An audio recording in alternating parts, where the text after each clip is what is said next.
আসসালামু আলাইকুম রহমতুল্লাহ।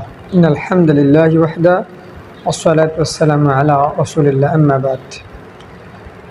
তো কুরবানি নিয়ে সংক্ষিপ্ত কয়েকটা কথা বলবো। কুরবানি হবে রবের সন্তুষ্টির জন্য, আর অন্য কিছুর জন্য নয়।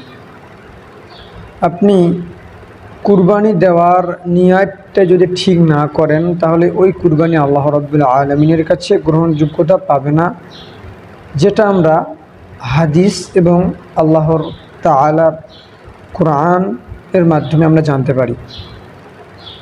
আপনি কুরবানি এমন একটা ইবাদত নয় যে কুরবানি দিতেই হবে বা ফরজ বা সুন্নাহ। কুরবানি একটা বড় একটা ইবাদত, যেটা আল্লাহর নৈকট্য অর্জন করা যায়।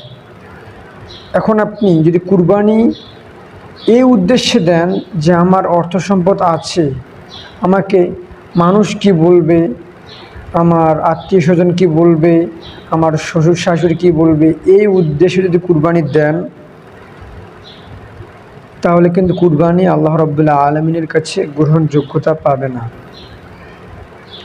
আর আল্লাহ রাব্বুল আলামিনের একটা আয়াত রয়েছে। আল্লাহ রাব্বুল আলামিন তিনি বলছেন যে তিনি গোশত চান না, রক্ত চান না, তিনি শুধু চান আপনার তাকওয়া, আপনার পরহেজগারিতা।